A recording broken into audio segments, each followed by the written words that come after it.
Réaliser des études dans le domaine de la santé peut apporter une grande satisfaction, tant pour l'exercice de sa profession que pour la liberté de choix dans la vie. Récemment diplômée en audiologie à l'Université de Montréal, Sandy Poulain a passé la majeure partie de sa vie en Montérégie. L'aventure et le goût de connaître sa province l'ont poussée à venir s'établir ici, au Saguenay-Lac-Saint-Jean.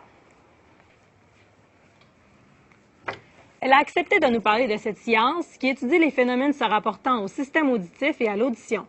Tout de suite après sa sortie de l'université, elle a occupé un poste à temps plein dans un des hôpitaux de la région. Écoutons-la nous en parler. De tous les types de clientèle, autant des tout petits bébés qui viennent de naître jusqu'à des adultes, des personnes très âgées. Souvent, quand on pense à l'audiologie, on pense plus à des problèmes d'audition, c'est plus les personnes âgées qui ont ça. C'est pas vrai. Il y a aussi beaucoup d'enfants qui ont des problèmes d'audition. C'est environ un à 3 enfants sur 1000 qui ont une déficience auditive. Si on regarde les enfants de plus de 9 ans, c'est encore plus, c'est 1 à 8 enfants sur 1000. Ici, en milieu hospitalier, on va faire une évaluation, voir cet enfant-là ou cette personne-là, est-ce qu'elle a un problème d'audition ou pas. Si elle en a un, c'est quoi l'impact que ça a dans sa vie? Qu'est-ce qu'on peut faire pour l'aider avec ça? Puis on va regarder c'est quoi ses besoins, proposer des solutions, faire de l'enseignement aussi aux gens pour être sûr qu'ils comprennent bien. Quand on est audiologiste, il y a plusieurs milieux où on peut travailler.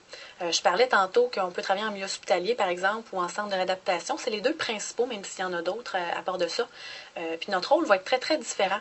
Quand on est en milieu hospitalier, on a un rôle qu'on appelle de première ligne. Donc, il va être plus diagnostic, évaluation, puis traiter les besoins de base de la personne. Quand c'est des besoins qui sont plus lourds, là, la personne va aller en centre de réadaptation. Là, le rôle va être un rôle de deuxième ligne. En réadaptation, dans le domaine de la santé, on connaît le processus de production de handicap qu'on appelle un PPH. Comment ça marche, là? C'est que le handicap, c'est pas le fait de ne pas bien entendre et d'avoir besoin d'appareils auditifs. Ça, c'est pas un handicap. La déficience auditive, c'est le problème, la déficience. Ça donne de la difficulté, ça. Ça donne de la difficulté qu'on n'entend pas bien ce que les autres nous disent, puis ça nous donne des problèmes de communication. Le problème de communication, c'est ça, le handicap. Une journée type en milieu hospitalier, ici, on va arriver, on va prendre connaissance de nos dossiers de la journée. On consulte les dossiers des gens. C'est quoi leur historique? Y a-t-il des antécédents, des choses qui pourraient être importantes, des informations qui pourraient nous être utiles dans l'évaluation diagnostique de l'audition? Ensuite, quand on rencontre la personne, on fait une histoire de compte, on parle à la personne, on pose des questions, on va chercher les renseignements dont on a besoin. On fait l'évaluation. Avec ça, on utilise différents outils. Au travers de ça aussi, on s'occupe de faire nos rapports, de recevoir des téléphones, des gens qui peuvent nous poser des questions. Par exemple, des membres de la famille, parfois, qui peuvent avoir besoin d'éclaircissement. Des membres de commission scolaire, des directeurs d'école peuvent avoir des questions aussi pour des enfants. En milieu hospitalier, on va beaucoup avoir à travailler en collaboration avec les médecins ORL, les otorhinolaryngologistes, qui sont les médecins spécialistes nez, gorge et oreilles. On va aussi travailler beaucoup en collaboration avec les médecins de famille, qui vont être des référents majoritaires. Eux, les audioprothésistes, sont les gens qui vont voir avec la personne, choisir un type d'appareillage avec la personne, faire le moule, fabriquer l'appareil, vérifier les ajustements pour que la personne soit confortable et fonctionne bien. Je pense qu'en tant qu'étudiante au cégep, je m'étais orientée vers les sciences pures, les sciences santé, parce que je voulais être certaine de me garder toutes les portes ouvertes. Puis là, quand on étudie, on n'est pas motivé. Moi, j'étais pas motivée, en fait, parce que je savais pas où ça allait me mener. À un moment donné, j'ai entendu parler par une amie de mon père, que sa fille avait étudié en audiologie. Puis à ce moment-là, j'ai été consulter la liste des cours sur le site de l'Université de Montréal. Puis ça m'a tout de suite cliqué, ça m'a tout de suite intéressée. À partir de ce moment-là, j'ai décidé que c'est ça que je voulais faire.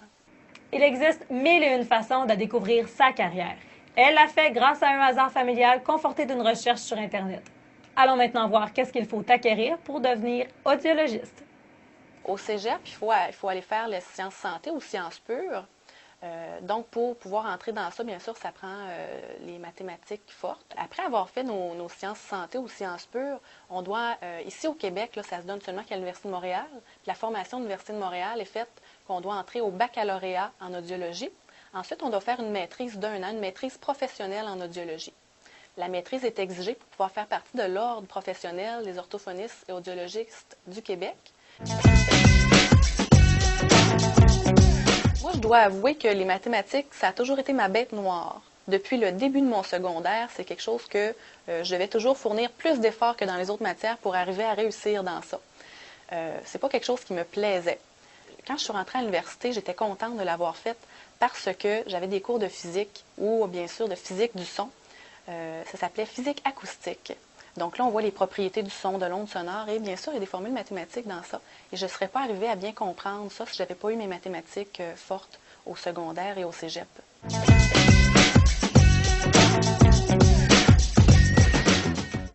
L'audiologie, ça peut offrir, comme dans mon cas, moi j'ai un grand besoin de pouvoir aider les gens, sentir que j'ai apporté quelque chose dans la vie de quelqu'un qui l'a aidé.